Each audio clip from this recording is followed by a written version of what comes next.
ఏపీలో కొత్తగా కొలువుదీరుతున్న ప్రభుత్వం సంక్షేమ కార్యక్రమాల పట్ల దృష్టి పెడుతోంది. ముఖ్యంగా 18 ఏళ్లు నిండిన మహిళలకు నెలకు 1500 ఇవ్వాలని ఆర్టీసీ బస్సుల్లో ఉచిత ప్రయాణం అమలు చేయబోతోంది.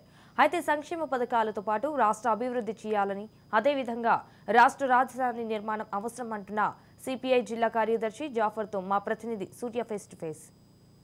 ఆంధ్రప్రదేశ్ రాష్ట్రంలో కొత్త ప్రభుత్వం అనేది ఏర్పాటవుతోంది.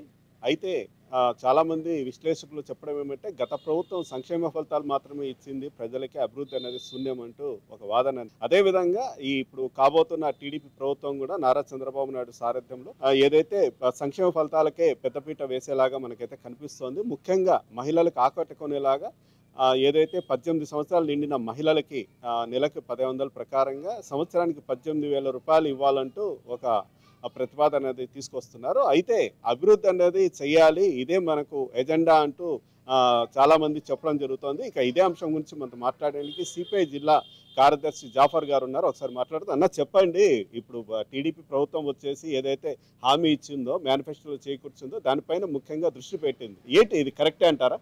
ఆంధ్రప్రదేశ్లో రేపు తెలుగుదేశం పార్టీ ఆధ్వర్యంలో నారా చంద్రబాబు నాయుడు గారు ముఖ్యమంత్రిగా ప్రమాణ స్వీకారం చేయబోతా ఉన్నారు. వాళ్ళకు శుభాకాంక్షలు కమ్యూనిస్ట్ పార్టీ తరఫున. రెండవది, వారు ఇచ్చినటువంటి వాగ్దానాలు, హామీలు ఎన్నికల మేనిఫెస్టోలో ఇవాళ 1500 రూపాయలు వాళ్ళ మహిళలకు ఇస్తామంటా ఉన్నారు. అదే 18 సంవత్సరాలు పూర్తయినటువంటి వారికి 1500 రూపాయలు ఇంట్లో ఎంతమంది ఉంటే అంతమందికి ఇస్తామంటా ఉన్నారు. అదేవిధంగా ఉచిత బస్సు ప్రయాణం కూడా మహిళలకు అని అంటా ఉన్నారు. ఇది వరకు సంక్షేమ పథకాలు పెట్టినటువంటి ప్రభుత్వం ఇప్పుడు అడ్రస్ లేకుండా పోయింది. కానీ సంక్షేమ పథకాలతో పాటు అనుభవజ్ఞుడుగా చంద్రబాబు నాయుడుకు సీనియర్ పొలిటీషియన్, ఆయన అనుభవం ఉంది. వారు ఇచ్చినటువంటి వాగ్దానాలు అమలు పరుస్తూనే ఈ రాష్ట్ర అభివృద్ధికి ఆయన తోడ్పడతాడు, సహాయపడతాడని చెప్పి మేము అభిప్రాయపడతా ఉన్నాం. ఎందుకంటే ప్రత్యేక హోదా ఇవాళ రాయలసీమ వెనుకబడినటువంటి ప్రాంతాలు, ఉత్తరాంధ్ర జిల్లాలకు ఇవాళ అభివృద్ధి జరగాలంటే ప్యాకేజ్ ఇవ్వాలి. అదేవిధంగా విశాఖని ప్రైవేటీకరణ చేయబోతా ఉన్నా, దాన్ని ఆపాలి. అదేవిధంగా సెంట్రల్ యూనివర్సిటీ అనంతపురంకు అది తీసుకురావడానికి ప్రయత్నం చేయాలి. ఇవన్నీ కూడా చేస్తానని చెప్పి మేము నమ్ముతా ఉన్నాం. ఇంకోటి ఏమంటే నిరుద్యోగ సమస్య ఇవాళ తాండవిస్తుంది. మెగా డిఎస్కి సంబంధించి ఆయన కూడా మాట ఇచ్చినాడు కదా, అది కూడా అమలుపరచాలి. అందుకే నిరుద్యోగ భృతి ఇవన్నీ కూడా ఇస్తామని చెప్పారు కాబట్టి వాటిని నిలబెట్టుకుంటారని చెప్పి నేను అనుకుంటాను. మరోవైపు చూసామంటే ఈ ఉచిత బస్సు ప్రయాణం మహిళలకి ముఖ్యంగా తెలంగాణ తరహాలో ఇవ్వాలంటూ ఆలోచన ఉంది. అయితే ఇప్పటికే మనకు ఏదైతే వీళ్ళు అమలు పరిస్తే 200 కోట్ల రూపాయలు రాష్ట్రానికి భారం పడుతుంది. అంటే ఇప్పటికి వచ్చేసి 125 కోట్లు ఆర్టీసీ నుంచి ప్రభుత్వానికి ఇస్తోంది. అంటే 200 కోట్లు లాస్ వస్తుంది కాబట్టి ప్రభుత్వమే 75 కోట్లు ఇవ్వాల్సి వస్తుంది. మరి దీని గురించి ఏమంటారు? కర్ణాటకలో, తెలంగాణలో ప్రభుత్వాలు వచ్చిన తర్వాత ఉచిత బస్సు ప్రయాణం అనేటువంటిది వారి మేనిఫెస్టోలో పెట్టారు, అమలుపరిచారు. అట్లనే చంద్రబాబు నాయుడు గారు కూడా ఈ రాష్ట్రంలో ఉచిత బస్సు ప్రయాణం అని చెప్పి వారు చెప్పారు.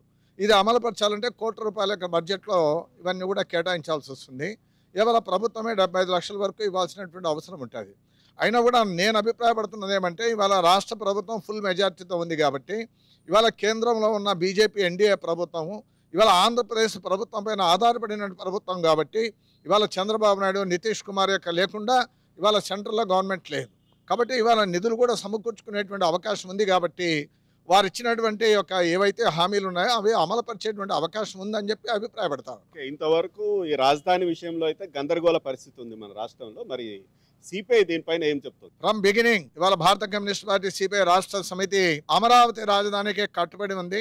ఇవాళ సిపిఐ రాష్ట్ర కార్యదర్శి రామకృష్ణ గారి నేతృత్వంలో అనంతపురంలో జైలుకు కూడా వెళ్ళాం. మేము ఆ డిమాండ్తోనే ఉన్నాం. చంద్రబాబు నాయుడు గతంలో ముఖ్యమంత్రిగా ఉన్నప్పుడు మేమంతా కూడా జైలుకు వెళ్ళడమే కాకుండా రాష్ట్ర వ్యాప్త ఉద్యమం నడిపారు రామకృష్ణ గారి నేతృత్వంలో. నేను కూడా ఆయనతో పాటు జైలుకు వెళ్ళాను కదా. కానీ ఇప్పుడు ఈ అధికారం వచ్చింది ఇప్పుడు చంద్రబాబు నాయుడు గారికి. గత ప్రభుత్వం చేయలేకపోయింది. అమరావతి రాజధాని అంటూనే జగన్మోహన్ రెడ్డి గారు దాన్ని అంతా కూడా అమలుపరచలేకపోయినారు. కానీ ఇవాళ ఇంకా ప్రమాణ స్వీకారం కాకముందే ఇవాళ అమరావతి ప్రాంతాల్లో జేసీబీని పెట్టి అంతా కూడా జంగల్ క్లీన్ చేస్తున్నారు కదా. ఇది ఒక శుభ పరిణామం. రైతులు కూడా ఒక సుదీర్ఘ కాలం అంతా కూడా పోరాటాలు చేశారు కాబట్టి ఇవాళ రైతుల్లో కూడా ఆనందం, ఉత్సాహాన్ని కూడా మనం చూస్తూ ఉన్నాం. రాజధాని అమరావతి రాజధానికి మేము కట్టుబడి ఉన్నాం, అది అమలు పరుస్తారని చెప్పి అభిప్రాయపడతాం. ఇది వీరు చెప్తున్నది. ఏదైతే గత ప్రభుత్వం తప్పులు చేసిందో, సంక్షేమ ఫలితాలు ఇస్తూ అభివృద్ధి అనేది శూన్యం అనేది చేసిందో అటువంటిది కాకుండా ఇప్పుడు ఏర్పడే కొత్త ప్రభుత్వం అన్నది అభివృద్ధితో పాటు సంక్షేమ ఫలాలు కూడా ఇస్తే బాగుంటుందని చెప్తున్నారు. అదేవిధంగా ఏదైతే ఉచిత బస్సు ప్రయాణం అని చెప్తున్నారో అది కూడా అమలుకు అయితే మేము సిపిఎం పార్టీ ఓకే చేస్తున్నాం. దాంతోపాటు ఏదైతే వెనుకబడిన ప్రాంతాలు ముఖ్యంగా రాయలసీమలో యూనివర్సిటీస్ కావచ్చు, పెండింగ్ ప్రాజెక్టులు ఉన్నాయి, అదే దానిపైన పైన కావచ్చు, అదేవిధంగా రైతుల సమస్యలు కావచ్చు, దానిపైన ప్రత్యేక దృష్టి పెట్టాలని చెప్తున్నారు. అదేవిధంగా అమరావతి రాజధానికే మేము మద్దతు తెలియజేస్తామంటూ సిపిఐ పార్టీ జిల్లా కార్యదర్శి జాఫర్ స్పష్టంగా తెలియజేయడం జరుగుతుంది. Camera person Anjaneya Prasad, RK Surya, Raj news, Anantapuram.